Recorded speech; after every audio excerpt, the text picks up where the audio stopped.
The first time Linda showed up at my doorstep in our quiet suburban neighborhood in Austin, Texas. Back in the summer of 2023, she clutched a notepad like it was her ticket to power, eyeing my modem through the screen door as if she could will the password into existence. Before I could even say hello, she declared, "The community association mandates that all homeowners share their broadband with neighbors in need." Her voice dripped with the kind of self-assured conviction reserved for quoting ancient laws, but we both knew it was nonsense. I lived 2 blocks beyond their association's boundaries, making her demand as pointless as a snowplow in the desert.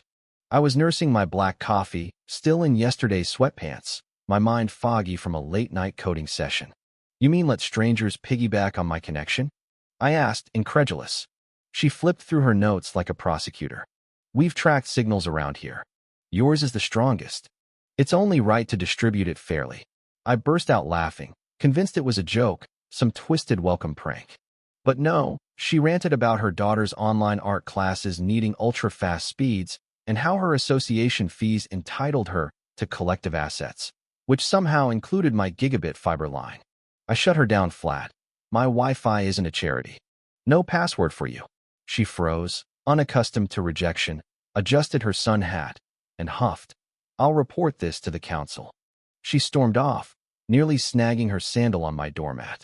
I shrugged it off, but that night, a typed note on association stationery slid under my door, warning of penalties for failing to support communal infrastructure. Ridiculous they had zero authority over me. The next morning, I spotted a guy in a reflective jacket poking at the utility box by my garage. "Linda sent me to inspect your setup," he admitted when I confronted him. "I ordered him off my lawn or I'd dial the cops." He bolted, but not before I saw the prime marks on the box. By week's end, my internet sputtered, videos buffered endlessly, calls dropped. The provider confirmed sabotage. I rang Linda using the address on her note. She picked up smugly, ready to share. I let her babble about equity, then said, "Fine, you'll get access," and hung up. What she didn't know, as a freelance cybersecurity expert working from home, I had tricks up my sleeve. A buddy at the ISP owed me one, so I rigged a guest network beamed straight to her place gapped at a snail's pace, like old-school dial-up. It connected, technically fulfilling her demand. Her furious call came hours later. "A web page takes forever to load," she shrieked. "Maybe your daughter can sketch offline," I quipped, clicking off. She banged on my door demanding upgrades. I reminded her of her trespassing and threats, slamming it shut. She escalated, rallying the association board with wild tales of my bandwidth monopoly, sending me a pompous letter threatening lawsuits. I framed it for laughs, but dug deeper. Public records showed their boundaries stopped short of my lot, and the utility box sat on my easement, meaning tampering could draw fines. She called a town hall, expecting to shame me. I showed up armed with maps, contracts, and proof of her meddling, exposing her lies to a stunned crowd. "You wanted speed? Enjoy the crawl," I whispered as her face drained of color. But Linda was relentless. She parked spies down the street, plastered flyers calling me a digital hoarder, even lodged fake complaints with my ISP.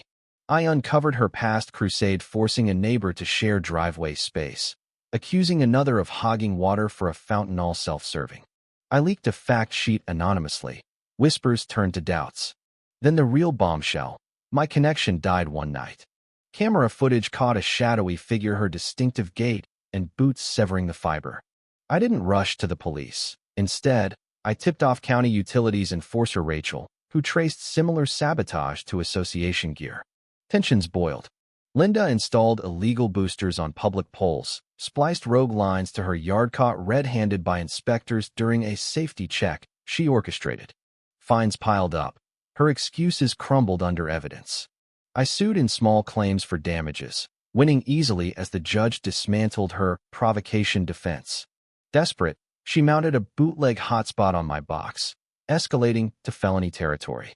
The association imploded. Audits revealed she'd misused funds, forcing her resignation amid scandal. Court hearings sealed thousands and penalties, warnings to the group. Her final manifesto, mailed to everyone, raved about conspiracies, but it backfired, sparking outrage. Silence followed. She slunk around the block, defeated, her clipboard days over. I kept that sluggish guest network humming as a petty trophy, a reminder that pushing too hard invites a slowdown you can't escape. Was I too harsh, turning a neighbor's greed into total humiliation? Or did Linda deserve every bite of backlash for her entitlement and crimes? Would you share your Wi-Fi with pushy strangers or fight back like I did? Drop your thoughts below. Did I go too far or not far enough? Like if you've dealt with a Linda, comment your stories, and subscribe for more wild neighbor tales.